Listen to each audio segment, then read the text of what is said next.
All right, we'll reconvene to open session. I'm not going to say welcome back from summer because darn it, we still have 8 or 9 days left till school starts, but good to see everybody. During closed session, which we met from 6:03 to 7:03, we took the following action per board policy 5117. The governing board voted 4-0 to deny an inter-district transfer into Cabrillo Unified. Patty, I'll pass that down your way. Piece, okay. Chance, we're going to do the Pledge of Allegiance. I'm very excited to have you here. Welcome. Come on up. Yeah, come right up here. Right up here in the middle. And there's the flag. Allegiance to the flag of the United States of America and to the republic for which it stands, one nation, under God, indivisible, with liberty and justice for all. Thank you. All right. I'd like to have an adoption of the agenda as presented. Pardon me? With an addition? With an addition? I'd like to make a motion to add a discussion item relating to a proposed Cunha bus route change in the proposal from the committee that's been working on the issue. Should we put it before the goal discussion? Would That makes sense? Yeah. So that's item... We need a second. Yeah, we need a motion to accept the amendment. I motion to accept that amendment. I second. Okay. Is that an all in favor? All in favor? Aye. Aye. Okay, so amended. And plus D. Plus one. And plus one. I apologize. Thank you. Welcome to your first official board meeting. Okay, so we're going to move on. That was item number 7. We're going to move on to item number 8, student staff community recognition. And boy, do we have a lot of people to recognize. You're going to do the first part, right? Mm-hmm. Yeah.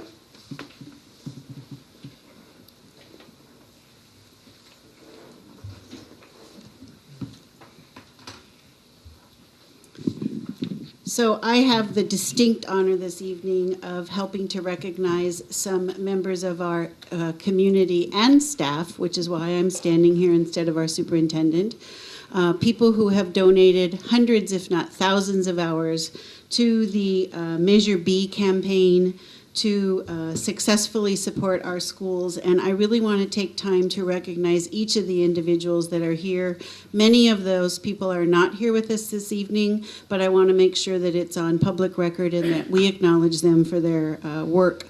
This school district changed considerably again when we were able to continue the work that we've started. And I want to start off by recognizing Mary Beth Alexander, who is the co-chair along with Corinne Bucher. So if those two ladies who are here would come up.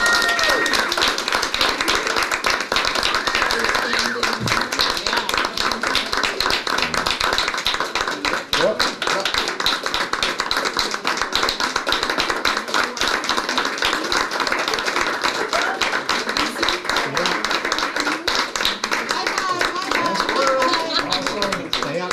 We're going to get the whole team up here.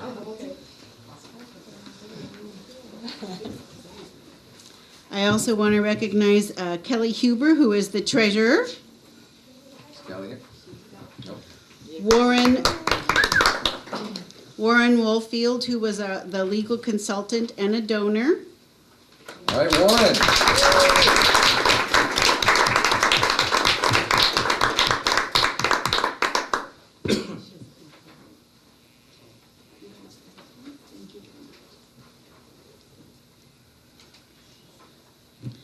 Rick Southern, who was the fundraising chair.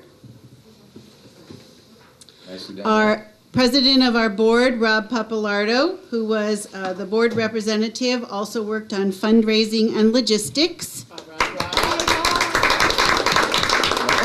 it's here. I've never been recognized.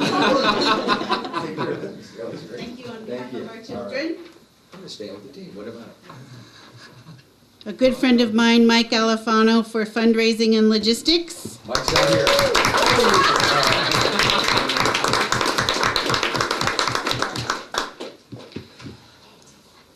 Our superintendent, Tony Rorick, Dr. Tony Rorick.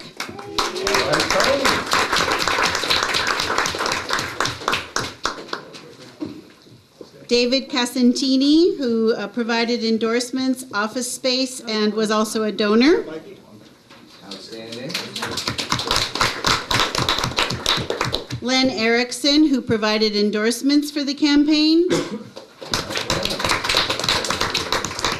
Board member Freya McCamick, who is Outstanding.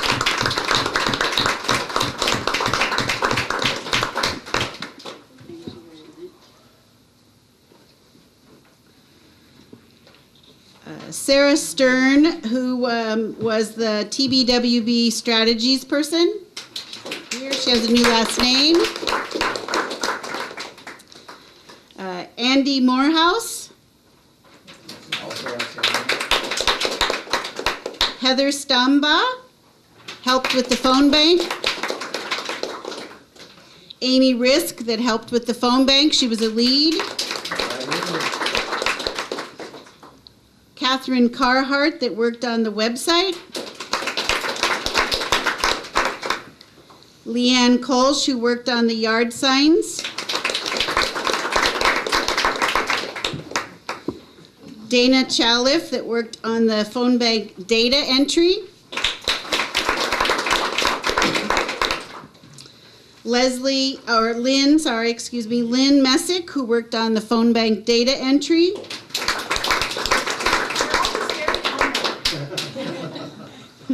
Charles Gardner that worked as a yard sign supporter.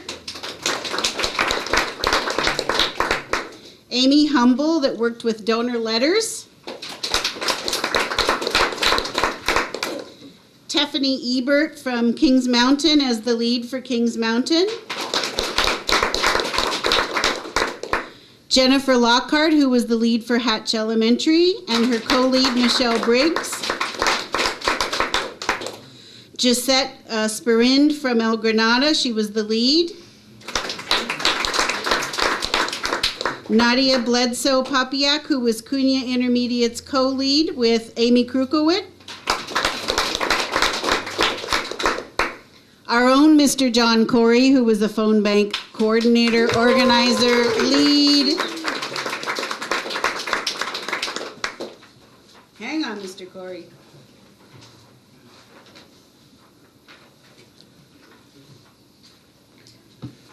So what this shows us is it does take a village to make a difference.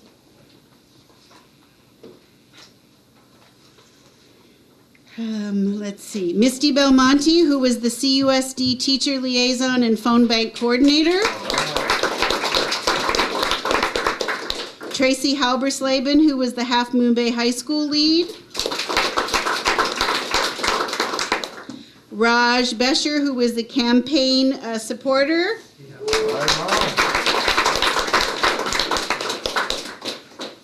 I know you're here, Raj. I saw it.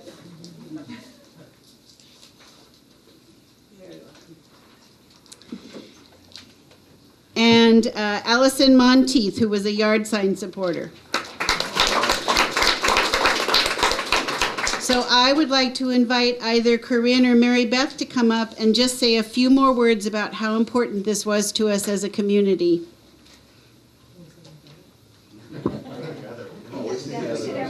I know you do. She has a gift of gab. Well, I don't know. You say nice things. Let's do it together. Well, first of all, you can see it took a lot of people, and it was, I think the main thing to me was seeing people come together, calling people, touching everybody in the community, whether they were a parent or they worked in the district or they were a senior, just touching people across the board and discussing, our kids and our future for our kids. And I think that was really meaningful. And also you guys saw a lot of the volunteers here tonight, but there were a lot more. There were people coming to the phone banks every night. So beyond even this core group, it really did take a huge effort from our community, and it's so nice to see it come to fruition and in a good way for our kids. Thank you. I'm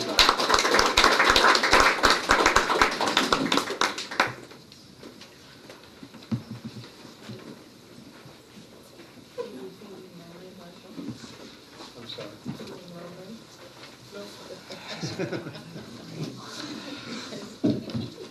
And I just, Corinne, 30 seconds. No, I know you've got it. No, Corinne and Mary Beth, really, for everybody, the relentlessness and hard work of both of you, there was a lot of us here, but without the leadership that you guys delivered, it would have never happened. So thank you from the community. Corinne, you're excused. All right. Beautiful. Tony, you're up. Thanks, Mike.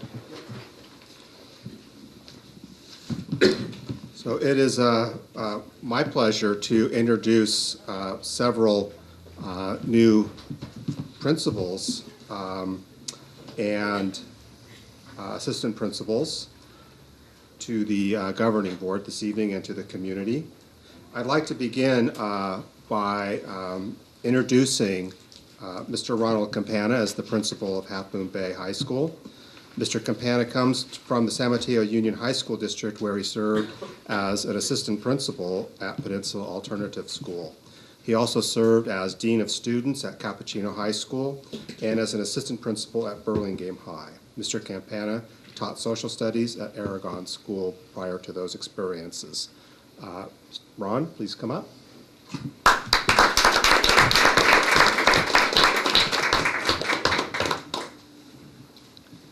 Good evening. Good evening.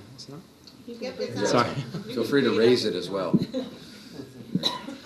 Good evening, Board President Pappalardo, members of the board, and Superintendent Dr. Rorick. I would like to take this opportunity to thank you for approving my appointment as principal of Half Moon Bay High School. Principal. It is an honor and a privilege to serve the coast side in this capacity. I will continue to work diligently to ensure that the Cabrillo Unified School District mission is kept at the forefront of the work that I do. In my career, I have made a commitment to develop critical thinkers and socially responsible citizens who are post-secondary college and career ready. It is my intention to continue to foster the culture of excellence that now defines the high school, as well as to support the ever-growing school-wide AVID program. AVID is endorsed by the staff and has a profound impact on student achievement. I look forward to our future collaboration, which will continue to ensure that the needs of all the learners are met and their potential is maximized. Thank you. Welcome. Welcome.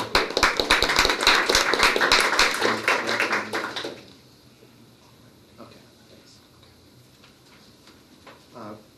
The governing board now introduces Mr. Jarrett Dooley as the principal of Manuel F. Cunha Intermediate School. Mr. Dooley comes to Cabrillo Unified in 2001 and served as the assistant principal of student services and curriculum and instruction at Half Moon Bay High School for the prior 4 years. Mr. Dooley.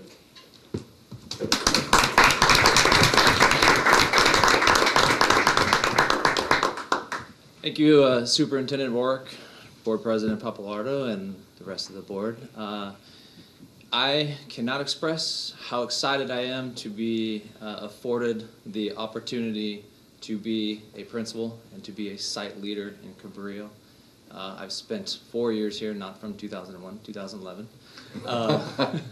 But I've spent 4 years here and have absolutely been able to jump into the deep end of the pool and do laps across the pool at the high school. And I'm absolutely ready to take on every single challenge at CUNY Intermediate School with the same zeal and the same joy that I've taken on every single challenge at the high school. That's basically what I'm bringing to the table, and that is my promise to not all of you here, but the community, every single student, every single parent, and every single staff member. I have a lot of things, bouncing around in my head as I've been on campus for about 4 weeks, and as August 25th is around the corner, a lot of clarity coming really quick as each moment passes on. And I am, as I mentioned, very excited to have the students show up day one, August 25th, and get the plane off the ground and continue the legacy of excellence at CUNY Intermediate School, and really bridging the gap from our elementary sites into our high school. And I obviously have a lot of key experiences to be able to do that. So again, thank you for your time, and I appreciate you giving me an opportunity to speak to you tonight. And I absolutely look forward to spending more time with each and every one of you. So thank you. Congratulations on the promotion. Welcome.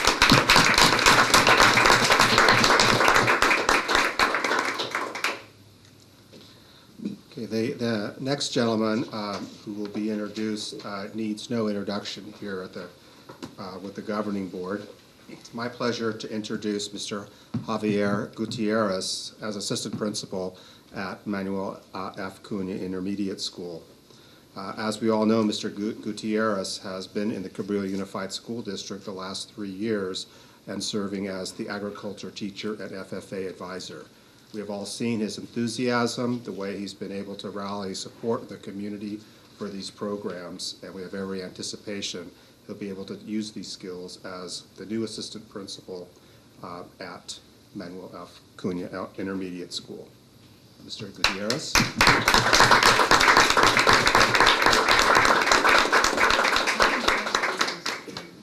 Well, thank you, Dr. Rorick and the board. As you said, we've been here before already, but in a different occupation as the ag teacher. So similarly, as usually I have students here with me, and I hope to continue doing that to provide the opportunities and involvement of our students and continue to recognize that and to continue working with our community and getting that support now maybe instead of the ag program for our school. And finally, to work with our staff to support Jarrett and myself and our ideas to continue to improve Cunha and that bridge, as Jarrett said, between our elementary schools and our high school. So thank you for the opportunity. Thank you. If I can go off script here for just a moment, one of my biggest, while I was elated to see that Javier was selected for this position, I was nonetheless concerned about continuity in the ag program at the high school because he has done such a wonderful job. Today I met our new ag teacher, and her name escapes me just here at the moment, but being introduced to her, she was raised here on the coast side. I went to school all the way through the high school, actively involved in ag and in FFA throughout her middle school and high school years. Went to college, started teaching in the Valley, and is returning to Half Moon Bay High School as the new ag and FFA teacher. So that's a nice circle to have completed, and I think we're in good hands with Mr. Gutierrez leaving that position. It's now my pleasure to introduce Ms. Tiffany Zamet as the Assistant Principal of Curriculum Instruction for Half Moon Bay High School. Ms. Zamet is a coastal resident and comes from the Peninsula Alternative High School in San Bruno. She also served as the Professional Development Coordinator, Lead Advisory Common Core Teacher, Mathematics Instructional Coach, and Instruction Technology Coordinator, Work Experience Coordinator, and Mathematics Department Chair. Ms. Zamet, please come up.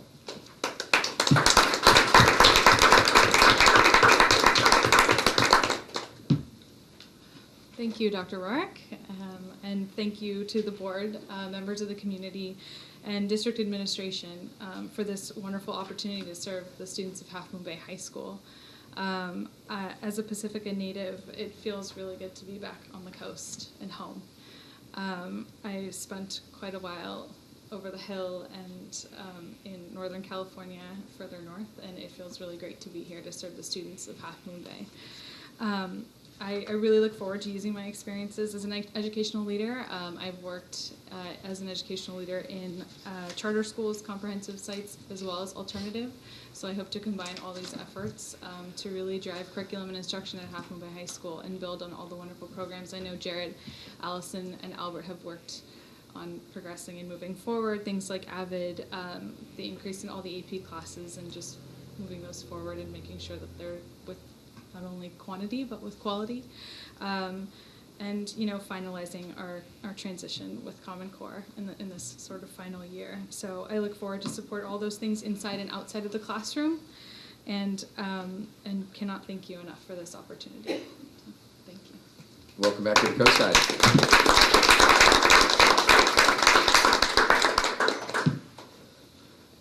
Next, I will introduce Ms. Katie Dugan as a Specialized Programs Coordinator. Ms. Dugan comes from the Belmont Shores School District, where she served as EL Coordinator and ELA teacher. Ms. Dugan taught 6th grade and English 8th grade English learner programs. She also served on the Belmont Shores Superintendent's Instructional Service Team with primary focus on Common Core implementation. Ms. Dugan, please come up.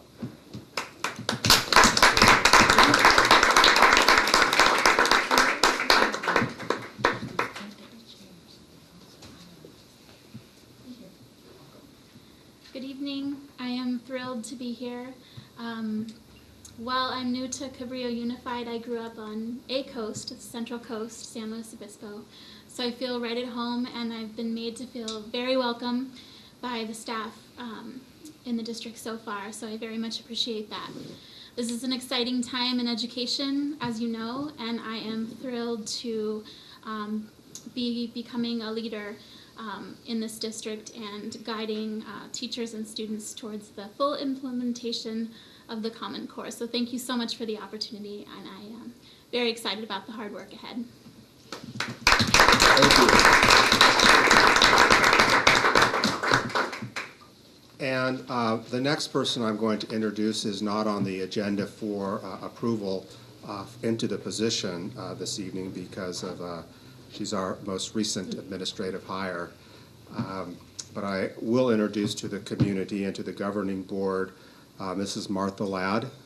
Mrs. Ladd is joining the Cabrillo Unified School District administrative team as the principal of El Granada Elementary School, where she has spent the previous 15 years in the classroom, 4 of those as the literacy coach at El Granada Elementary School. Her time in the classroom over those 11 of those 15 years has been in the primary, 1st and 2nd grade. She also is a Coastside resident and whose own kids are moving their way through our school system. So it's my great pleasure that I introduce Martha Ladd as the principal of El Granada Elementary School.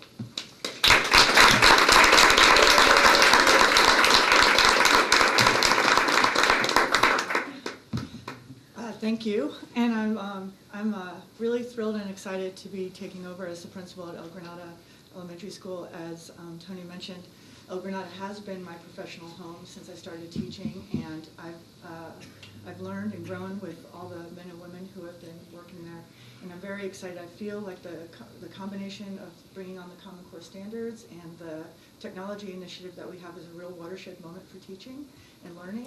That's going to be both thrilling for both our teachers and our students.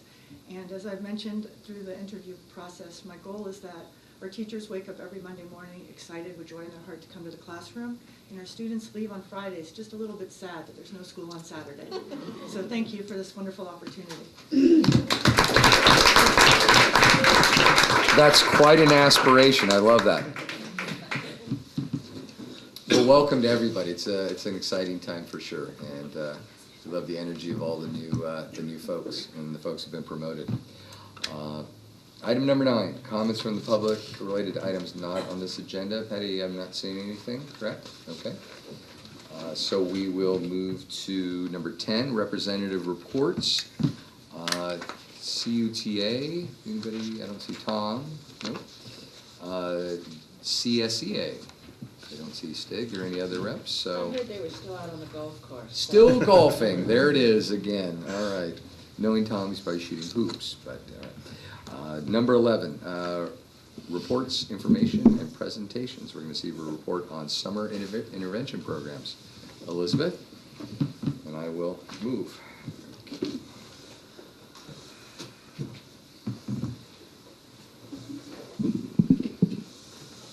I'll move to courtesy. Yes, it's a nice dream.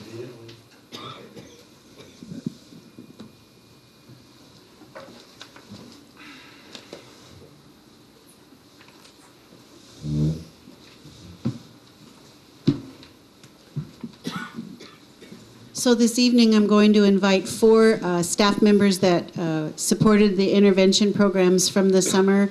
Again, we were able to couple together various grant funds and school site funds to offer intervention programs over the summer to our most at-risk students who were at risk of failing grades or not meeting grade level standards. So first I'm going to invite Pamela Teig, who is the lead teacher of our Kickoff to Kindergarten program, and she is standing in today for the summer school principal, Debbie Silvera, who was with her daughter on a special event this week.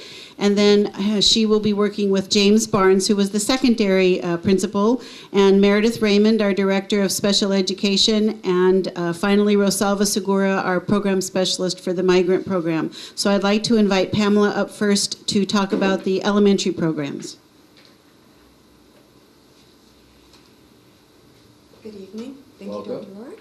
Thank you, Mr. Papalardo, everyone here. Because I condensed a report written by Mrs. Silvera, I'm going to read what I wrote just to make sure that I get everything correct, because there's numbers and I would not like to be wrong. I'd like to thank all of you, the governors, the Board of Governors, the Cabrillo Unified School District, the Associate Superintendent Elizabeth Shuck for her strong and continuing belief in summer interventions for at-risk students. First Five in the Silicon Valley Foundation, Migrant Education, and El Granada, Farallon, and Hatch Elementary Schools for the funding that made summer school a reality this year.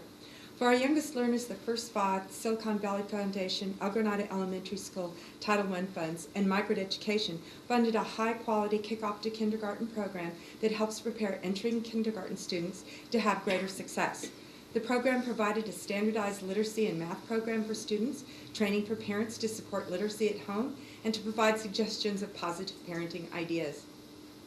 It also supported the K-to-K teachers with training covering referral processes, program specifics, and a presentation on the social and emotional aspects of child development. The K-to-K teachers used a modified district kindergarten checklist for assessment. These reflected a 23% gain in concepts about print, a 7% gain in color ID, a 19% gain in uppercase letter ID, and a 71% gain in the ability to write names, and also with math a 38% gain in counting. The students enjoyed a breakfast, snack, and lunch program, high-interest assemblies, weekly read-alouds from the Half Moon Bay Library, a classroom book bag program, and a last-day pajama party. We saw youngsters that grew from shy, crying, scared children to happy, engaged students. Their first day of school on the 25th will be an entirely different experience. There is a complete budget attached to the report reflecting expenses incurred, i.e. staffing and busing. Also, Dr. Shuck helped us with getting together all the supplies for us. It was really appreciated. I'd also like to share that embedded in the budget is a personal and program point of pride. One of our paid student aides providing language support to both our students and their parents was a K-to-K student himself in a class that I taught with Mrs. Silvera. We also wanted to share a success story from a parent's point of view.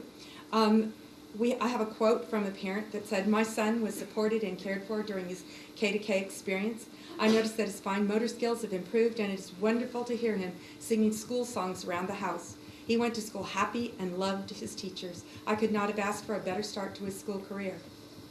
Also, there were 4 special day preschool students who successfully mainstreamed into the summer K-to-K program. This was an ideal setting for their general ed transition because there was a 10-to-1 teacher-to-student ratio with 2 student aides helping during small group academic centers. Using the training that we received, K-to-K teachers who were concerned that one of the students should have extra support for continued success during K sent an email to future school staff in hopes that the student can receive said support. CES funded our Bridges program. This program is designed to give entering first graders a boost. The classes had a uniform curriculum that was engaging and supported comprehension skills. Sight word recognition in one of our classes rose from 25% to 55%. In addition, the CEF-funded K-1 Bridges students realized an average 11% gain in math pre- and post-assessments. There were 236 students in 9 classrooms entering grades 2 to 5. All classrooms effectively used smart boards to engage student learning. Students entering grade 2 in the fall saw a 7% gain in reading comprehension and an 18% raise in math scores. The 2 through class had a 6% reading fluency increase. Students entering grade 3 saw a 1% raise in reading comprehension, but a 19% raise in math. Entering 4-5 students gained a 7% reading comprehension and an 8% gain in math. All students benefited by the Half Moon Bay Summer Reading Program. They provided a librarian for weekly read-alouds, and books were distributed to the students as part of the reading program. They also funded an engaging assembly about recycling. In conclusion, I would like to share my experience as a teacher in the summer program. 2014 was one of the very best in my 13 years with K2K. Our principal, Debbie Silvera, made sure that things ran smoothly, and she was supportive and positive. Only the graduation of her daughter would have kept her from being here this evening to share this positive news. In addition, the summer school staff wants to thank the teachers of El Granada for the use of their classrooms. El Granada was generous with books and materials, and we felt welcome and appreciated. And again, thank you to all of you for making this possible. Thank you, Pam. Thank you. I'd like to introduce James Baird for the Cunha Summer Intervention. Good evening. So the high school program is a little bit different than the elementary program because it's largely a credit recovery program. We ran the program out of Cunha Intermediate rather than at the high school itself, and we centered the whole thing in the library. So that's where I worked and where the bulk of the credit recovery took place. Mostly what we did there was an Aventa credit recovery program. For those of you who are not familiar with that, it is an online program that kids can work independently on, mostly at home, and there is a connection to a live teacher that they can contact and gain support and information from through the computer. So we had to set up the computer lab at Cunha to run this program. And so I have Ann Bailey to thank for getting that all set up. And that was run by Mandy Robertson, counselor at the high school who's now going on maternity leave. And she did a fantastic job of shepherding all the kids through that, getting them arranged and engaged for the summer program, and then getting them there. So can we go back to the first slide, please? There we go. So we had 60 seats for Aventa credit recovery. And the way we worked that was we divided it into 3 sessions. And about 20 kids at any one time would come in from 7:30 to 9 o'clock session, 9:30 session, and then so on. We staggered that throughout the day, and they'd be done at 12:30. So about 20 kids at any one time in the computer lab working on their courses, which could be anything from math to social studies, all sorts of courses that they were taking, except for English, which we did with a live class. And since it's credit recovery, a lot of the kids, they didn't get enough credits to, they didn't pass their classes. They're recovering credits here for classes they failed. But a lot of them have spent semester after semester in their class, and the more they actually absorbed, the better they were able to do and could move through the program pretty quickly. And so typically, a kid who's motivated could come in every day for their hour and a half to take tests, take quizzes, that kind of thing, and then they'd be working on the bulk of their work at home and then checking in. They weren't allowed to take tests unless they came in and got a special key to do that from Ms. Robertson. So that's kind of the sort of keep an eye on the accountability piece. So we ran one session for the first half of summer school, about 12 days, and then we ran a second session. Some kids continued on the second session, some didn't. If a kid finished all the courses that they were able to complete, they were dismissed, and then we were able to bring in new people so we could keep the 60 seats filled as they came in and went. So a number of kids completed more than one course, quite a few. Have the next slide. So altogether, by the time we finished with kids coming and going, we had about 102 kids that we enrolled. 92 attended and earned at least one semester back that they had failed at the high school. And very few kids, 92 out of 102, most of the kids who didn't succeed, we were unable to get them to complete their time. We had a very strict limit on 2 days missed, because we're talking about a session that lasts 11 days, and the kids need to be there, and if a student was not going to succeed in completing the work, we had a waiting list of kids who needed that as well. So we tried to prioritize. But for the most part, most kids came and were successful. So we've talked about, I got a list here of the amount of courses recovered.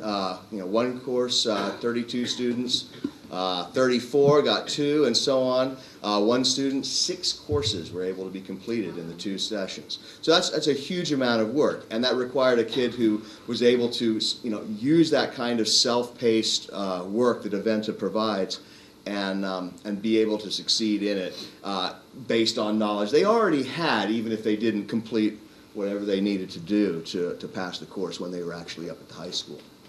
Now, I mentioned the English course was separate, so we'll have the next slide up. We ran that as a live class.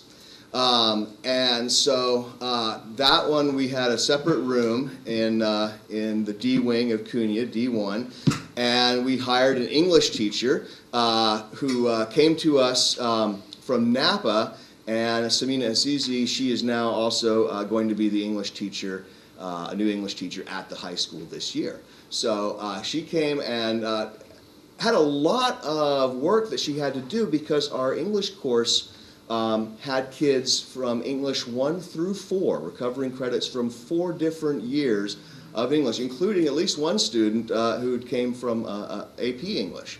So very different skill levels that we had there, and she had to differentiate instruction between all of those. With some of the kids, she's able to help them do more self-paced work, because their skill levels were relatively high. A lot of kids, very basic, grammar, syntax, writing, reading, encouraging kids to read outside books. One of the nice things was we had a small library available, just they can take it and they don't have to bring it back, just leave one, take one, and that was really helpful for kids to pick out some books that they could read.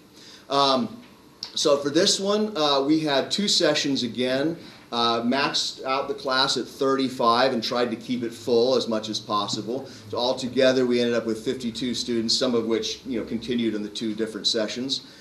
So we've got 45 students earned at least 1 semester of credit there. So you can see, again, a large amount of credit earned back for kids in a more traditional classroom setting where they could work and talk and practice together and write and discuss things in the classroom. So a really successful year. I have the staff at CUNY to thank. Mr. Williams before he left. Myra Rodriguez, really helpful to getting us set up. Crystal Hernandez worked as our administrative assistant and as liaison. Couldn't have done it without them. It was, so I really enjoyed it. Great time for me and successful summer program. Thank you. James, I have a quick question. Yeah. And I don't know if you have a view into this, but how would you assess the emotional impact of these kids either catching up or at least getting partially caught up and kind of getting them back closer to feeling like they're going to be successful in school? Any vibe or perspective on that? I'm curious. We really, if you actually click back a couple, there's a couple pictures that show one of the things. Keep going there. Keep going. I know what you mean. There. So things like that. Yeah, so I'll go back one more. I'm sorry. There you go. If you look up above that top picture there, Ms. Robertson did this, and it was celebrating every course that the kids did. Made kind of a big deal out of it as much as possible, that kids, completed a course, celebrated that. And I think it really helps, because for some kids who don't necessarily do well in a traditional classroom, this kind of thing can help. And then, they're not faced with that burden anymore of being behind credits. And for those who work, it's a huge deal. Yeah. Yeah. Great. Thank you. Thank you. Yeah. Okay, well then I guess I'll turn it over to Meredith Raymond, who's here to talk about the extended school year program. Thank you, James. Good evening. I wanted to talk to you about what we lovingly call ESY. I have been in charge of ESY in several other districts, and it's quite a work-intensive task to put on ESY. And I have to say that this has been the smoothest running, best ESY experience I've had. And I owe it to James and to Debbie. I really appreciate their leadership at the school site, their communication with me pretty much daily, and their responsiveness to any concerns regarding special ed. So it was just a wonderful summer experience for me. Having said that, I just have a few quick slides for you to say that ESY is always determined by the IEP team to decide whether a student will regress and how much time to recoup skills. We had 9 preschool kindergarten students. We had 11 1 through 3 and 11 4 through 8, and 14 9 through 12 students. We lost about 2 of the 9 through 12 students as the summer progressed, but everyone else was there pretty much every day. So a quick little synopsis of what they did in the pre-K classroom, the tabletop activities, the calendar, just the regular kinds of preschool kindergarten skills that they needed to do on a daily basis. They were very excited to go to the beach and take a field trip. I think they went twice. And every day I was there, they were doing some really wonderful creative tabletop art activities and the sand castles, and they made sandcastle sculptures actually in the classroom out of salt. It was really cool. I couldn't get a picture of that one though.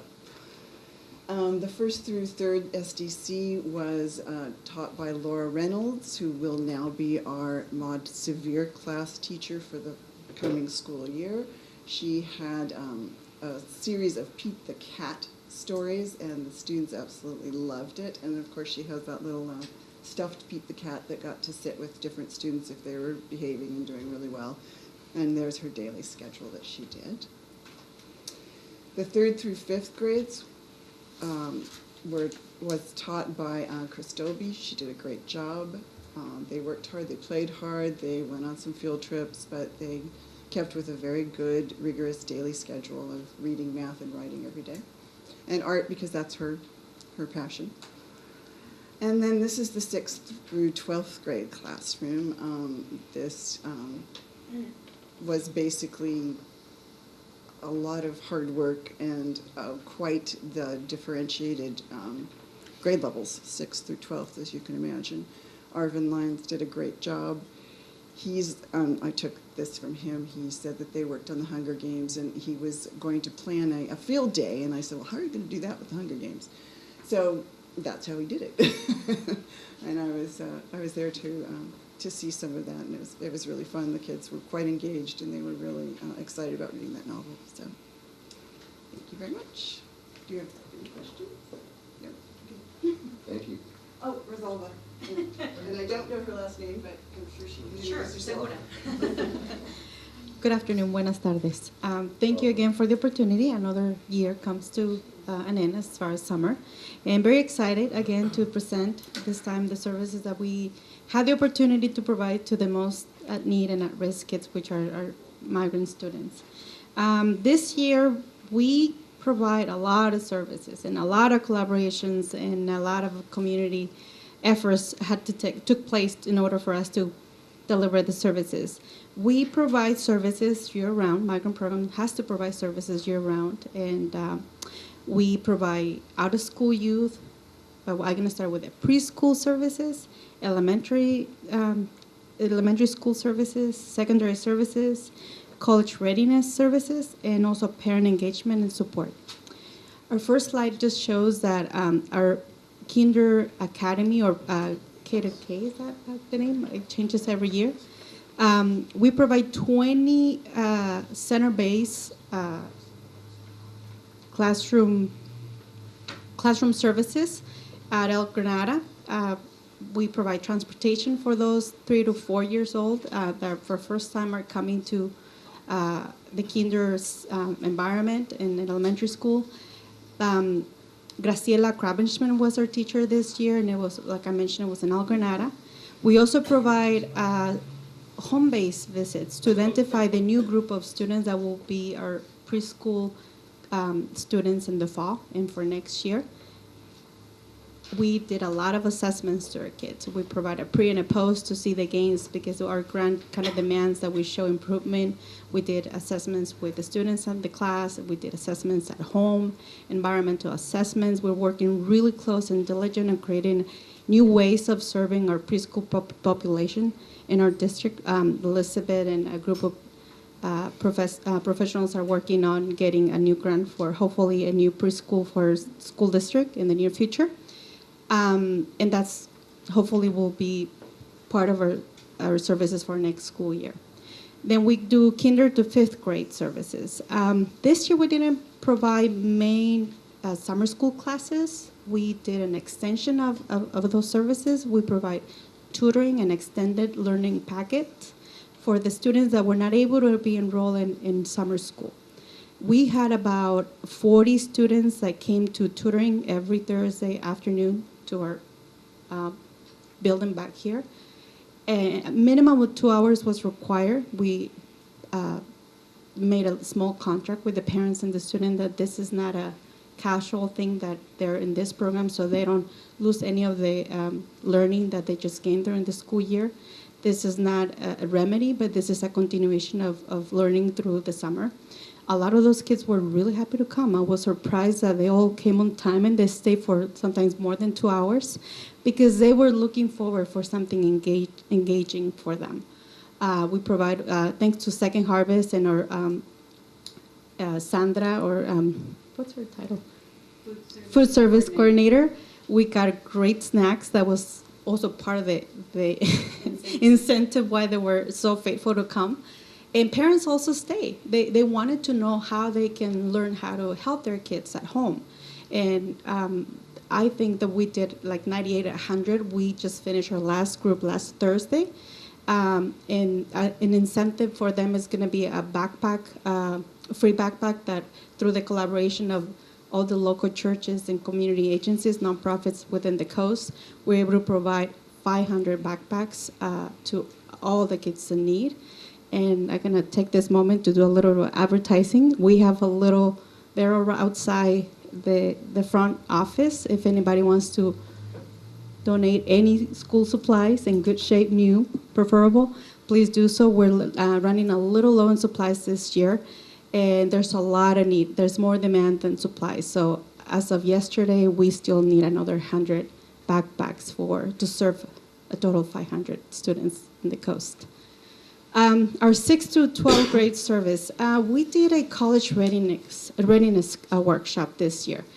This is the first time within the last, I want to say, 9 years, Elizabeth, if I'm not mistaken, that we had stepped out of the realm of just intervention programs, and we have done a little more of support to those kids that are migrant and they're in need of, and they're ready to go to college. They're not failing classes, thank God, gracias Dios mío, that they're in track to graduate, but they're still not sure if they're going to have the support system at home, such as tutoring for SATs, college applications, college field trips. I had the luxury of visiting 4 colleges this summer with this group of kids. Out of those 4 visits, I think half of those kids know where they're going to go after this senior year. Some of them are going to University of the Pacific, private schools. Some of them are going to Santa Clara University. A little bit of promotion here, right? But this is good because they're all going to go to college. They're going to go one way or another. They know they need to go to college. And this was Cunha. It's just finished yesterday. It was a full month, 4 days a week of SAT, math and English tutoring. Like I said, college applications. Parents were coming and I was explaining FAFSA.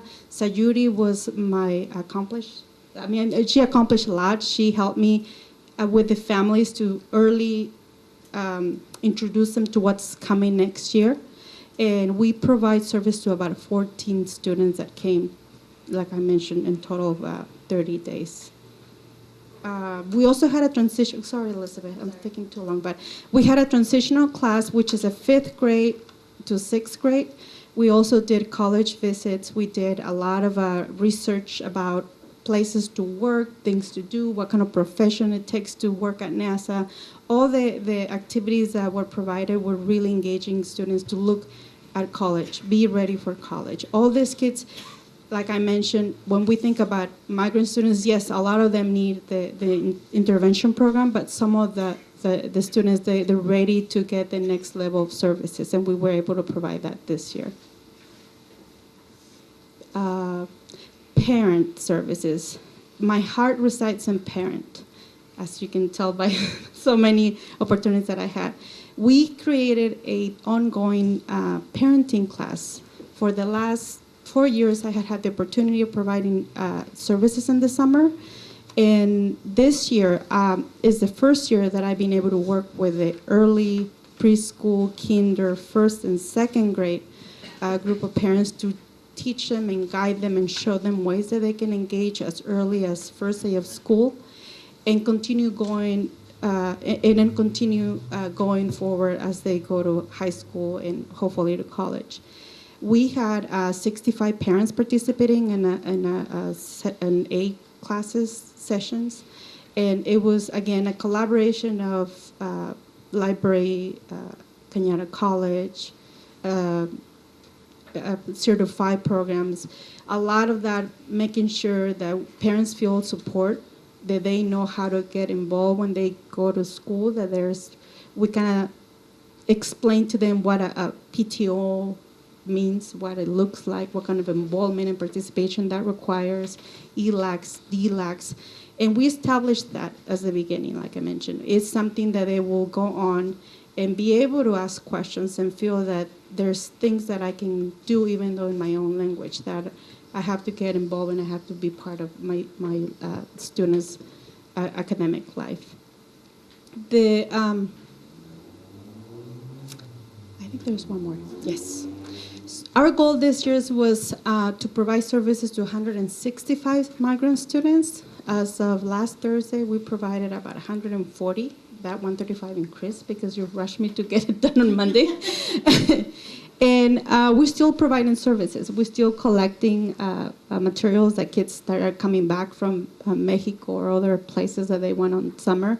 We're still collecting individual learning workbooks, revising them and giving them feedback, and hopefully we'll provide on August 23rd on Saturday at the Methodist Church, we're going to be distributing the school supplies, and that's another services.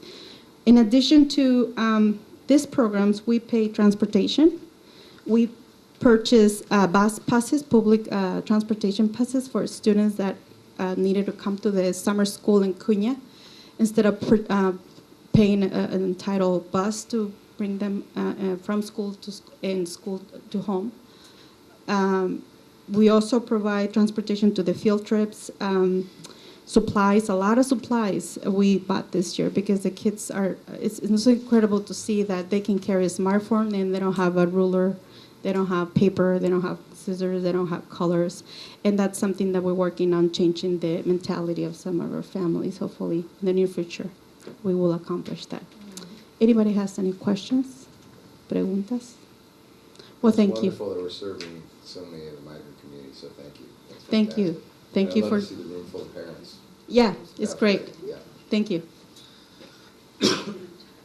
So in conclusion, I just wanted to thank the team that works on our summer intervention programs. When most people think that in our spring we're starting to wind down and get ready for the end of the school year and all of our promotion and graduation ceremonies to celebrate the accomplishments of our students, there are many people working behind the scenes to hire our staff for summer school and prepare all of the technology-based lists that we need to be prepared. And then people like Rosalva, Meredith, Debbie, Pamela, and James, along with this rest of the staff, are ready to open school for the summer. So I'm just very proud that we're able to continue offering intervention students to our neediest children. Thank you. Thank you, Elizabeth. Okay, we'll move on to communications, and starting with board members. Freya. Yeah, excited that school's starting in a couple of weeks. No sooner for a lot of the staff who are coming back already and getting ready. So good luck to everyone and all the teachers preparing. Wanted to say thank you again to Corinne and Mary Beth for leading our Measure B campaign. They did an amazing job and stepped in when others wouldn't, and really led us to victory, as well as the whole community, those who volunteered and those who voted. We really can't do it without you all. And then announced my candidacy to run again for school board in the fall, and And we don't actually have to run, so it's the easiest race. I've won so far. There are only 3 of us running, and so we get to automatically continue. So I appreciate the continuity that that will bring to this board, along with Dr. Rourke and the governing team, so that we can continue to accomplish some of the goals that we've started on. So I look forward to spending my time in the fall instead of campaigning, hopefully working on the strategic plan and the various parts of that. And I'm looking forward to meeting and working with the new administrators that we've hired, and looking forward to doing some good work. So. Kate. Nothing. Still on summer vacation, I guess. You're always on summer I know, vacation. I did Come too- on. I did too much in May, so I'm taking a break. All right, I'm going to come back to you. Okay. All right. Michael. I'm excited by all the new administrators, and I look forward to working with you folks. I retired last year from 27 years of working full-time in the classroom, and one of the things that I'm really looking forward to doing, besides sleeping in a little bit, is getting onto the campuses and having an opportunity to visit the classrooms and visit you folks and see how you run your schools. I'm very excited by that. As I am about the continuity that this recent development brings to the board, I can't think of anything better really to help our board right now than to continue to work with you individuals. So thank you very much, and Kirk, who's not here, for that big decision. I know that is a big decision, and I know that it's one that you gave a lot of thought to. So on behalf of our community and on behalf of our school district, thank you very much for that. I was also pleased by the appointment of Pat Olson, and tonight we're going to acknowledge him and look forward to the positive role that he and his students' productions are going to bring to our community and our parent involvement element. And I'm really excited because, you know, that supports a part of our strategic plan. And this just really caught me by surprise, and I was just really excited to see that. And I also am very pleased about that there were zero Williams uniform complaints. That's great news, and I echo once again, you know, the thank you to the Measure B, all the people involved in the Measure B campaign and our community. Yeah, that's all I got. Awesome. Okay. I still have nothing wrong. Still nothing. Okay, all right. I'll give you one more chance. I'd say my theme is invigorated. There's so many good things going on. I mean, the financial stability of passing the parcel tax is priceless, truly. The bond and the plans we've got going with Raj's site and the elementary schools coming closely behind. That is just absolutely thrilling. To the comments about all of us running unopposed and working together, I really appreciate the commitment all the folks have to this community and the students, and the willingness to speak our mind, be transparent, disagree, but work productively. I think that's our strength as a board, so I'm glad that we'll be together, all 5 of us, for at least 2 more years. That's great news. To the new staffers and the folks who've been here before but are new positions, the energy you're going to bring is awesome and outstanding, and the board supports you. And if you need help, of course, Tony and his staff are here, but we're open to communicating and being part of the effort as well, so let us know. Excited to have my 2 girls both going to middle school, and Javier and Jarrett being under your tutelage. That's awesome. And I got a week in Hawaii with the family coming up before everybody's back to the swing of things. So, Are you leaving tomorrow? Sunday. Yeah, we get back 10:50 Sunday night. Kids start school the next morning. Yes, that's how the Papa. That's how the Papa roll. So that's it for me. Kate? No. All right. Okay. All right. I feel like I need something though. Oh. It's been a month. We missed a month, so I assumed you had something. Welcome. We're thrilled to have you. 2014-2015 school year. Yeah. So there's not really much to say. I just have like stuff about our leadership class. Okay. We met the past 2 days and we kind of worked on prepping for the beginning of the school year. And yesterday we had like a bonding day and we bonded for like about 4 hours. It was What constitutes bonding for high schoolers these days? Yeah. Help me out. we went through like a series of like, I don't know, outdoor activities, and it was pretty fun, you know. It got the feel for like the rest of the year, and we all pretty much worked good together, so it seems like it's going to be a good year. We look forward to hearing more. Yeah. Outstanding. Tony. Hey, well, the first topic is just really pleased to report to the governing board that we did complete the changing of door handles and locking mechanisms at all school sites this summer. That's awesome. We're safe at last. That is awesome. We're safe at last. That's great news. So as we open the year, we can do so with additional confidence that every student will be in classrooms where the teacher has the ability to lock the classroom door from within, greatly improving student and staff safety. On a related topic, the county has just recently rolled out the new county-wide emergency response protocols. Mr. Corey introduced those to the administrative staff yesterday, and they will be shortly incorporated into our safety plans. So that's, and I'm sure we'll have an update on those new procedures for the governing board as we move into the school year. This morning, Mr. Corey hosted the new teacher orientation in this room, and 34 new teachers, counselors, special education support staff were hired for the school year. That number keeps rising. It was 34 as of at the luncheon. And the Rotary hosted our annual new teacher luncheon after the orientation and did a great job of welcoming these new employees to our community. On the subject of professional development, a group of secondary teachers, math teachers, began a two-day institute today at the high school with aligning their instruction to Common Core. On Monday, our technology cohort 2 teachers began a two-day workshop on integrating technology into their practice. The cohort 2 teachers, as a reminder, are those that teach math and language arts in grades 3rd through 11. And they are selected for this because those are the teachers whose students will be involved in taking the new Smarter Balanced assessments, which happen this year for real, not for practice. We also had teams from Cunha and Half Moon Bay High attend training for AVID over the summer, as well as a group of Half Moon Bay High teachers who attended training in advanced placement instruction. And finally, yesterday we had our annual administrative retreat before the year begins. The real highlight, and I think Kate can join in here a little bit with her own comments as she participated with us, was a team building activity organized by Dr. Shuck.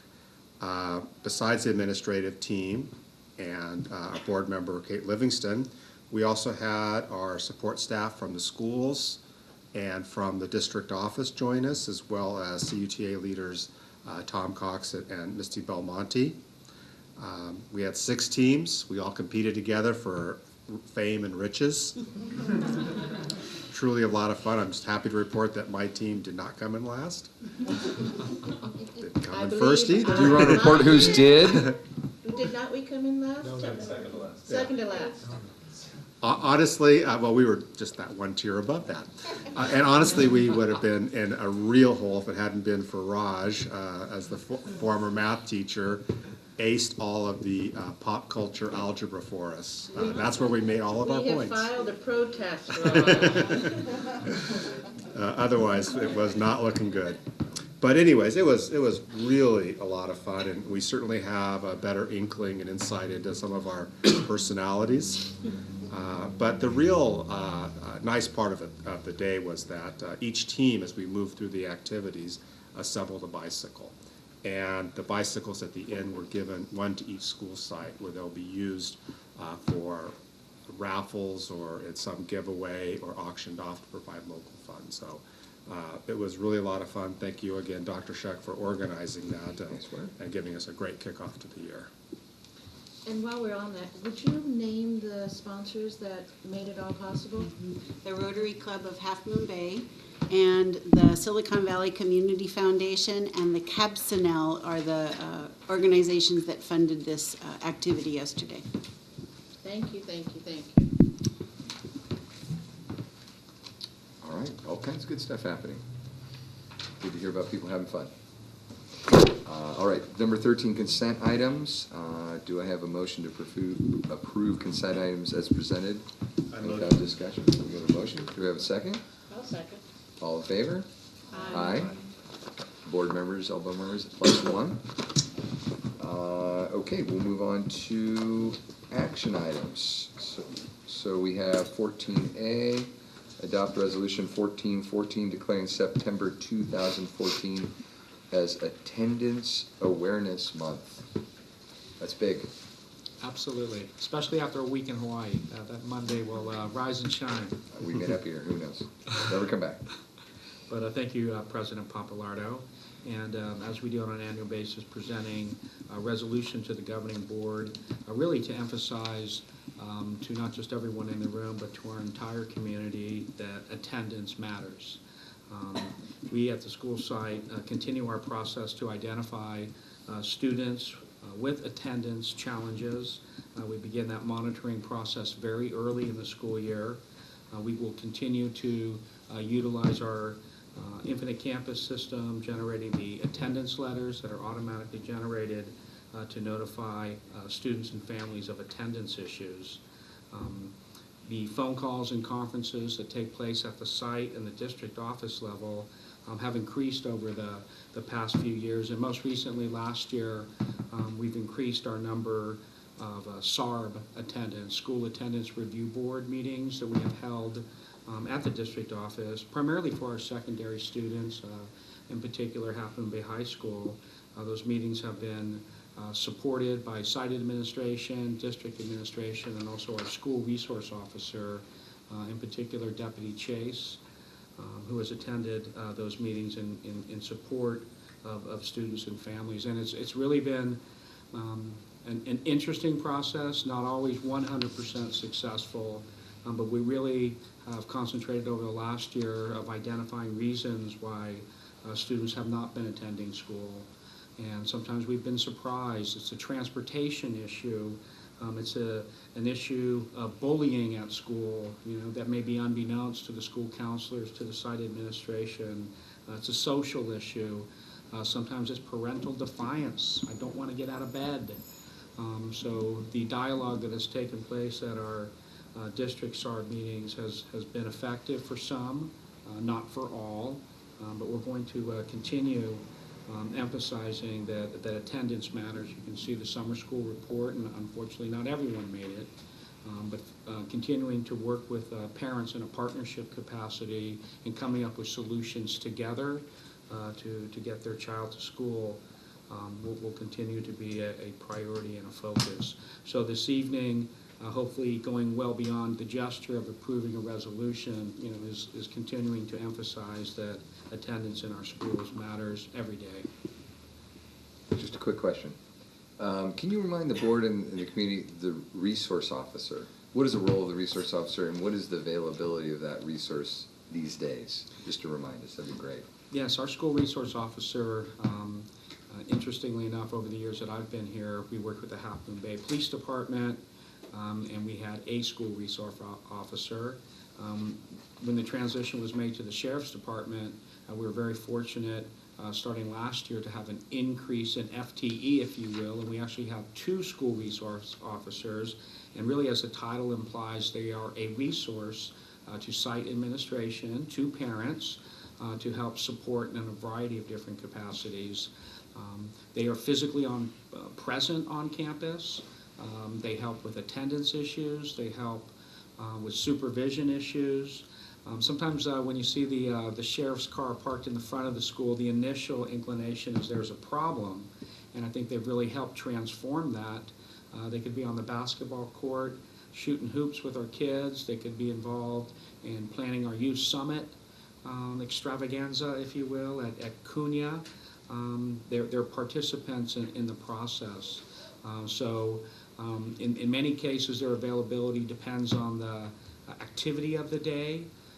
We still strive and hope to one day have a very definitive, structured program, Monday at the high school, Tuesday at Cunha, et cetera, throughout all of the campuses on site. So a lot of this depends on their availability throughout the day, but kudos to the Sheriff Department for increasing their availability and actually having Edgar and Sean Chase available to help support administrators, parents, families, and students.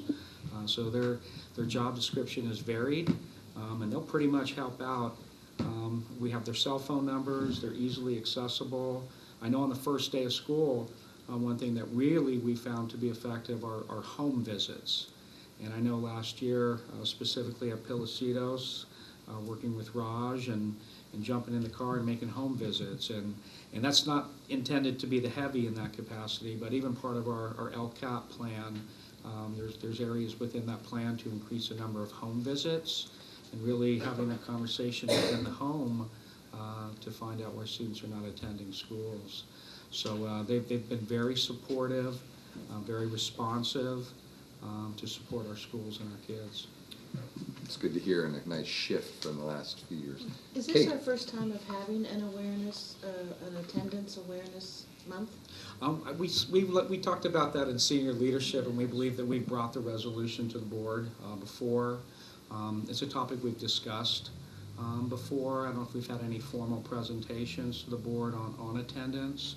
But really kind of going beyond that to really making it happen at the site on an annual basis since I've been here. We've talked about strategies to improve attendance. The county's really taken a lead in really implementing some teeth to the program, and teeth by going through the process of actually referring students and families to the county SARB level. So there's teeth at the end of it, with the support of the probation department, and the justice system, if you will. We actually had our first ticket issued to a parent last year, and I don't know the specific dollar amount, but I think it was close to a $200 fine.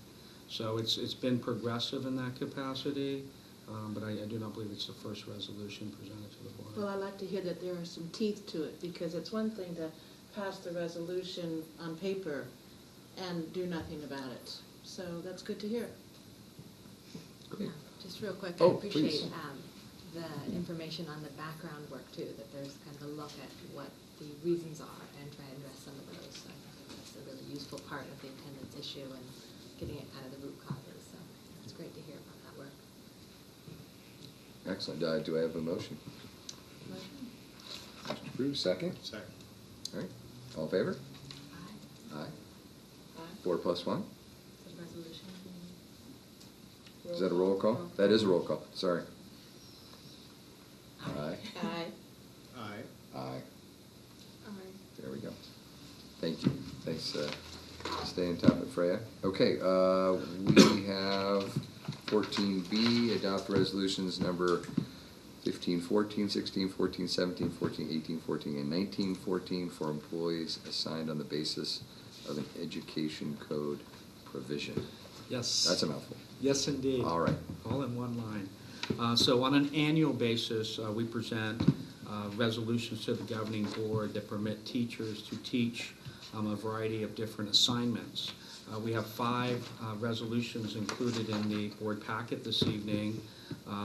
Resolution 1514, Ed Code 44263, permits one of our high school teachers to actually teach in a single subject classification, and that identified class is art.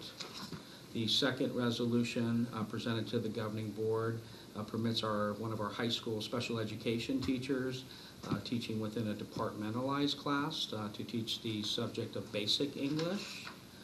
The third resolution is an authorization for a multiple subject and standard elementary teaching credential. There are 3 listed teachers, 2 from Cunha and 1 from Farallon View, that permit them to teach art and physical education. Our fourth resolution presented to the governing board is an authorization for multiple subject and standard elementary teaching credentials to teach within an elective area. And these elective courses, as identified in the resolution, we have a teacher at Cunha that this authorization permits him to teach shop. We also have a teacher at Half Moon Bay High School where, upon approval of the governing board of this resolution, permits him to teach animation. And the final resolution presented to the governing board is a resolution for our speech therapist who does have a master's degree in communication disorders, and upon approval of this resolution, permits her to perform these services within our district. So those are the 5 resolutions presented to the governing board this evening for approval. Great, thank you. Do I have a motion to approve this action item? I'll move. So. Second? All right, great. And roll call? Aye. Aye. Aye. Okay. 4-0. All right, 14C, approve of a contract with WLC Architects, Inc. to design a gymnasium at Cunha Intermediate School. Yes, this is being forwarded from my office.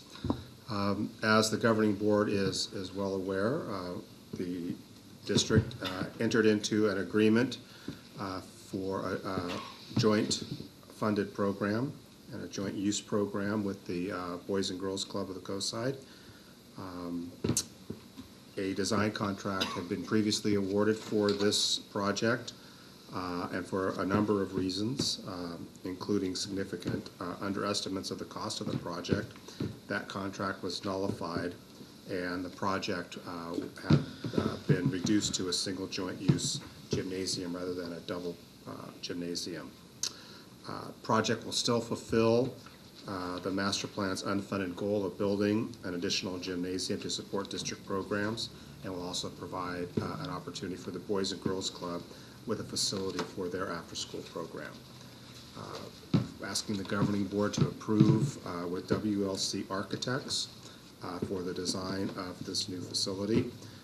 The WLC Architects has been awarded a contract to complete our facility master plan, which they did, and the board approved that document about this time last year. They also received design contracts for their modernization and new construction projects at Hatch Elementary School, as well as for the new construction of Pilarcitos High School. So it's my recommendation that the governing board again entertain this proposal for WC Architects to do the design work on the new gymnasium. Great. Can I have a motion to approve the action item as presented? Motion to approve? I'll second. Second. Great. Any discussion? Can I ask a question? Yes. Yep. Tony, there was no timeline that I could find on this. Is there one attached to this? No, there is not, but there are dates within embedded within the contract for benchmark Timeframes dates. of this needs to happen 10 Correct. days after this starts, but Not for this design contract, no. We typically do not have that level of specificity, which you have in a construction, an actual construction award, because you have those timelines. The anticipated timeline is to have the project into DSA's hand in November-ish this year, and with the expectation to break ground in the spring on the project. So we're about breaking ground on the spring, Hatches having work and Pilarcitos will be having work. Will just be one massive cloud of construction. That's right. There'll be a lot of dust happening in this area. Really? Wow. Exciting. Very. Yeah.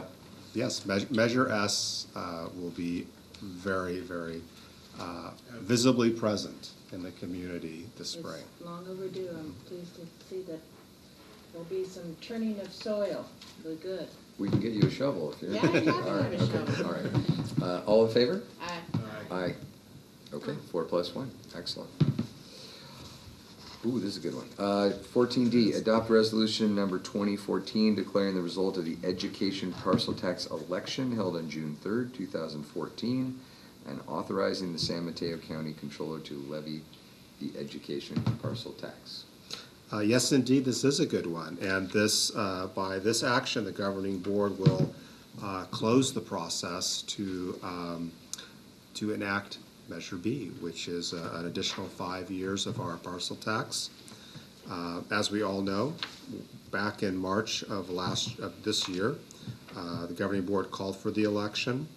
We all know the results now, with a 70.7% support of the community to continue the parcel tax. We honored those folks this evening who were led that campaign by the Friends of Cabrillo Unified Schools. And so enclosed is Resolution 2014 that declares the results of the election held on June 3rd, 2014, and attests to the San Mateo County Chief Elections Officer that those results are accepted by the district, and authorizes the county controller to levy the tax beginning July 1st, 2015. Great. Do I have a motion to? Yes, Make you a may. motion to approve. Lovely, excellent. Can you second it? Can I second it? I Okay, will second I it. think it's Okay. appropriate, All right. yeah. All in favor? Aye. Aye. Aye. 4 plus 1. That was a good one. Okay, 14E, approve responses to San Mateo County jury report titled Educational Frenemies. Can charter schools inspire better student outcomes in public schools in San Mateo County? All right, it's good to see that technology term making it to the education. Frenemies, okay, good.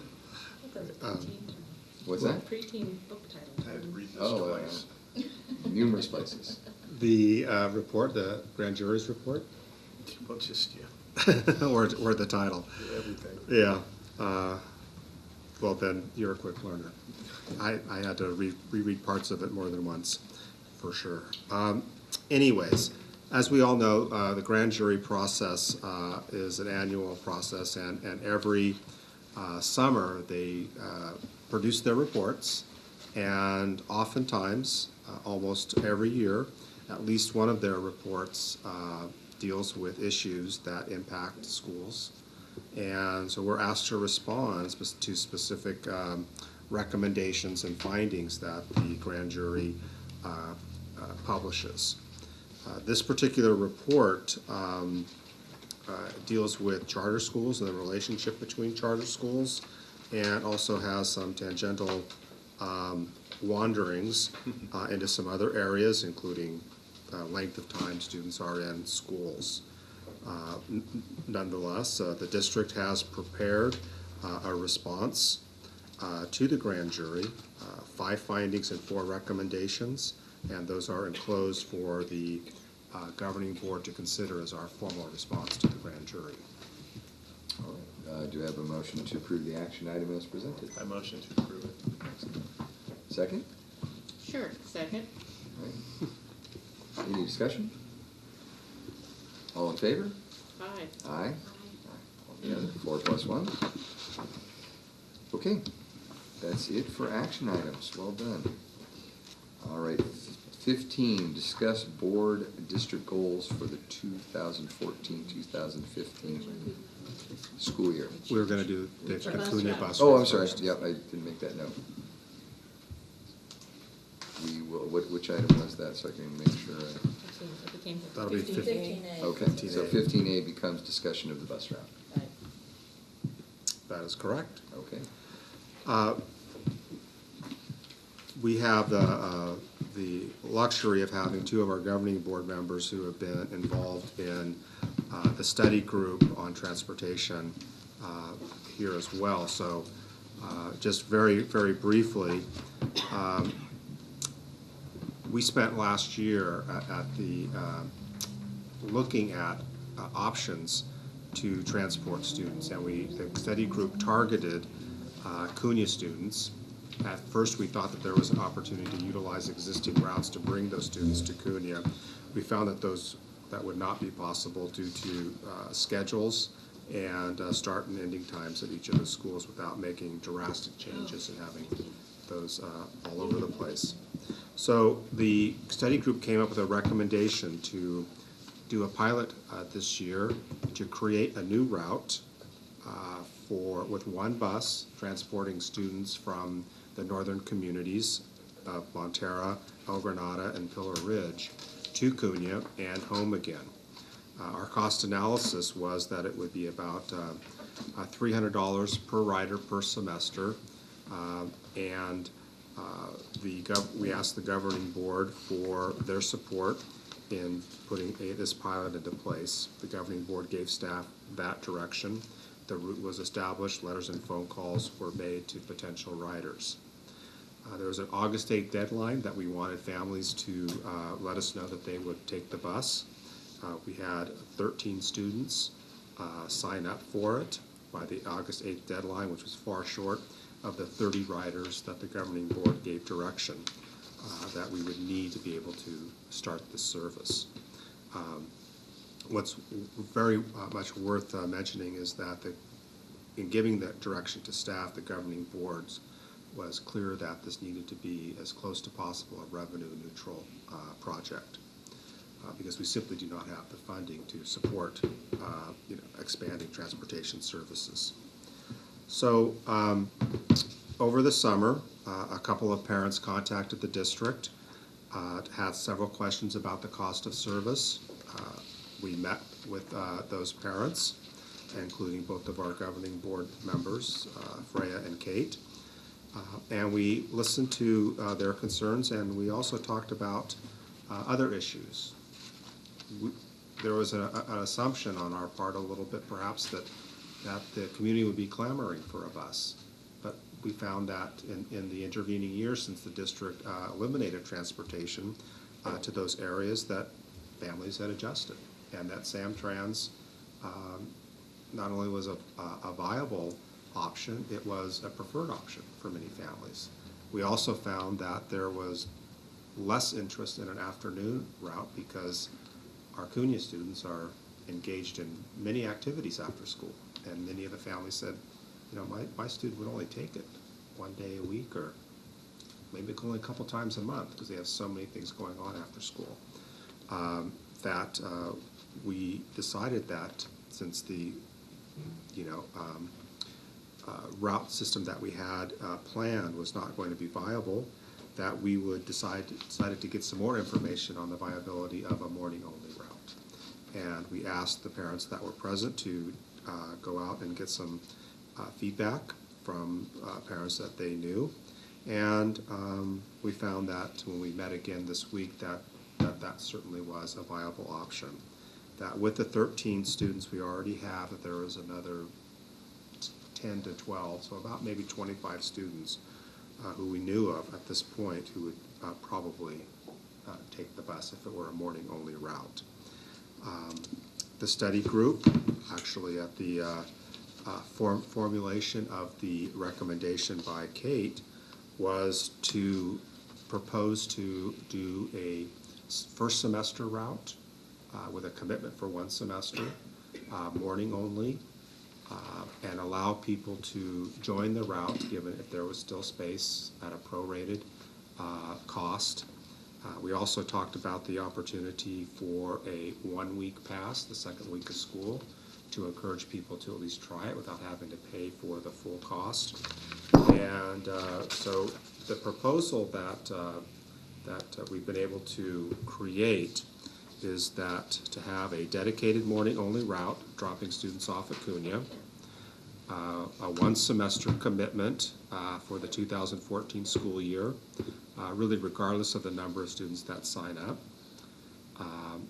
have the opportunity to grow that program throughout the semester, have staff report back to the governing board in November, and ask the board to determine whether the route is feasible and should continue for the remainder of the school year.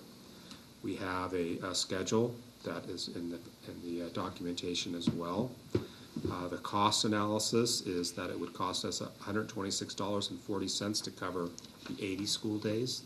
First semester is 80 school days. Second semester is 100. And that fee is calculated based on the cost of the district of $1.58 per student for 60 riders. Even though the bus can hold up to 84, that's 3 to a seat. That's a little tight for 13, 14-year-olds. So the recommendation was for 60 riders. Students who qualify for free lunch meals could not be charged and would not be charged. And those that qualify for a reduced meal would be charged $90 for the full semester based on a per student daily rate of $1.18. Again, we talked about, we recommend that students be able to sign up at any point if there's still room on the bus during this semester at a prorated fee for the remainder of the school year, and that the district would sell a 1-week pass for the second week of school for $6.32, which covers 4 days, as the second week includes Labor Day. And based on how fast ridership develops, an additional 1-week pass might be offered, like the first week of October, for example. The study group will continue to meet and assess the success of the proposed route as it's being implemented. In addition, the group plans to hold a number of community meetings over the school year to gather input on transportation and to brainstorm strategies for to fund an expanded program, since there is a desire in the community for that, perhaps not at the price point that we're able to offer at this point. Our next meeting is September 19th, 10:30 in the boardroom for the study group, and of course, as all district meetings, it's an open meeting. So any members of the public are welcome to attend. So if there's anything else you'd like to add to the work that we've done and the proposal, that's we'd like direction from the governing board and how to proceed. I thought it was going to be easy just to fill a bus as it came empty from the northern area down, and it turned into something much more complicated than that. But I'd like to thank Joy Dardanelle, who was very responsive. Joy, are you here? Yes, I am, ma'am. She had lots of good comments as a school campus that's very involved in the busing, and more recently Jarrett at Cunha.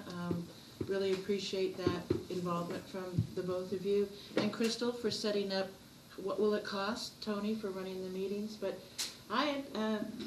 you know, it's a good green thing to have a bus filled with students coming down Highway 1. And we'll see if we just can't get some kids in those seats. And Frey has been working with, on a very casual basis, talking with families. But Samtrans is a popular secondary, I mean, they've adjusted. They like Samtrans. It's a social scene on the bus. But it's something that I feel we need to try. Need to put a bus on the road to see if we can fill it. So that's just all. You want to say something? Yeah, just kind of following up, I think that, you know, we're trying to address the concerns that were raised in the public comments 7 or 8 months ago. And so we felt that having a pilot project, people could actually see it, would help make it more real and really assess its viability. And so I think being able to give it those actual wheels for a period of time, and if we can see what the community appetite is for something like that.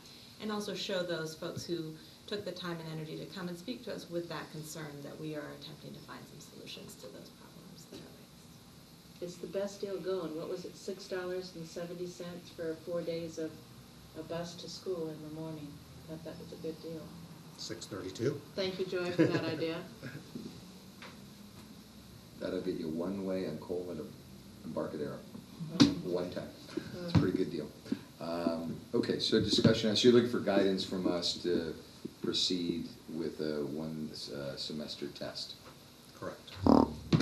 That's through Christmas time, isn't that? Mhm. Through December. Yes. I'm in support of that, based on what I've heard and all the diligent work that's gone into this and the needs of the community. Is that a yes? Yeah. Good. I'll put it to a vote. No, it doesn't have to vote. Yeah, it's a It's just a discussion. direction. To staff. We can give it a shot. Okay, I think you have your guidance, Tony. Thank you. Please proceed. All right, now 15B, as I started before, to discuss board district goals for the 14-15 school year.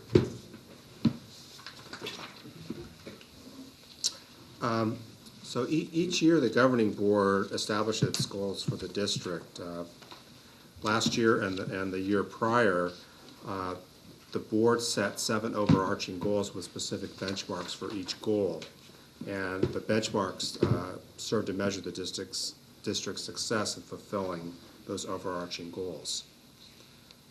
This year, we have established our focus area for the strategic plan, and we've also approved the local accountability plan, the LCAP, to sharpen focus for across the district for the 14-15 school year.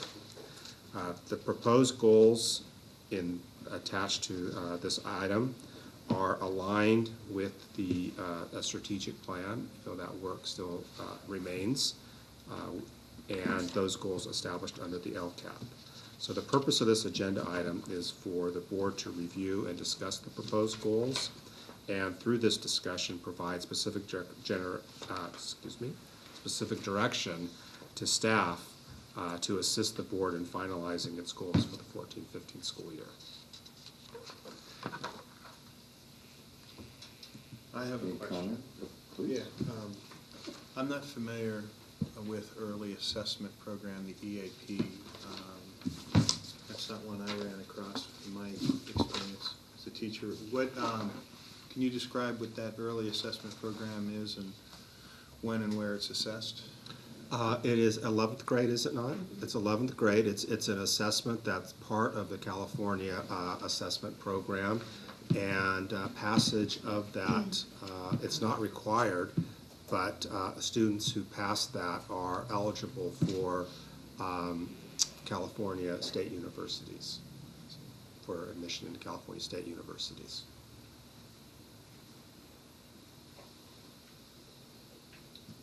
Further comments, questions? Kate? Will all the involved stakeholders be involved? For example, there are specific things about increasing number of students to do X or to do Y. Will the staff be involved in what does that mean in the sense of increasing the number of students, and how will that be achieved? I mean, you know, where are the teachers' parts in this? Well, the teachers' parts, again, because much of this is aligned with the LCAP. Yeah. And the LCAP is something that, you know, we had a truncated period of time last year to develop. It's my expectation that this year that document will look different than it does now, and especially in certain areas. And that's because we'll have an opportunity for deeper engagement this year and this fall as we move into the turn of the traditional calendar into January and February, when we actually start putting language to the document. So that's one part of it. The other part of it is that, you know, my belief is those that do the work plan and organize how to do the work.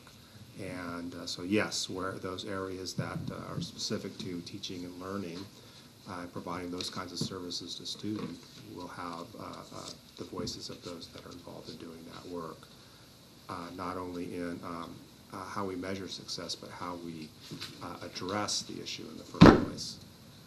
Sorry. Get them? Yeah, is that bug related or? She's really not telling me. It was just a quick death. Yeah, that's good. That's good. So I have a question. Why are we letting John off the hook up at the top of the mountain there with saying that all he has to do is hit 800 on the API? And shouldn't there be a little, 900 should be there for you guys? No. They're already over passed 900. that. They're past 900. Well, we got to keep going. You want 1,000? Sky's the limit. That's ambitious. I'd really 3 years for all our schools to get that 800 or beyond. That's good. I look forward to getting back into the strategic planning process, and I'm sure as you've do been I. looking for consultants to run those next set of meetings, so we can get recommendations from the committees to the board and have that goal setting workshop internally. So. Absolutely. No comment from me. Anybody else? Any further? Okay. Would you like us then to, should we bring these back to the governing board for approval, or should we complete the strategic planning process so we have more specificity around those areas before? I think Okay. We should I think complete we the wanna make process. them Yeah. cohesive. Yep. Yes. Have them, We have two big holes there where that needs to go in. Do we do a special Absolutely. session to address Well, that? we first need to finish, we're still in the middle of the strategic planning decision process on those areas, so the last kind of point was that Tony was looking for a consultant to help facilitate those subcommittees. As we've done meeting. before. Yeah, we just ran into the end of the year. We ran into summer, exactly, Yeah. and so, so I think there needs to be some internal, those committees need to make that next step and then set it. I agree. Something for the board. Okay. Thank you. No further guidance? You're all set? Okay. All right, future board agenda items, goal-setting workshop, unaudited actuals report, statement of assurances for textbooks and instructional materials, and policy maintenance updates. And then we have future events, dates, and requests, August 18th and 19th, Cohort 2 Technology Training, 8 a.m., Cunha Intermediate. August 20th, All Teacher Staff Development, starting early, 7:30. August 21st and 22nd, Teacher Workdays. The 21st, Pillars Cetus High School Parent-Student Orientation. The 25th is first day of class for next school year. And Hatch Elementary TK Back to School Night at 6:30. On the 28th, Fairlawn View Elementary Back to School Night, also El Granada. September 1st, holidays, schools are closed. September 3rd, Hatch Elementary Back to School. The 4th, Cunha Back to School. The 8th, DLAC Committee Meeting at the district office. The 9th, minimum day for students and staff development at all sites. Back to school at the high school, September 10th. On the 14th, PPLC Big Lift, 3:30 p.m., Silicon Valley Foundation office in San Mateo. And we'll be back at it again on the 18th for our regular scheduled governing board meeting.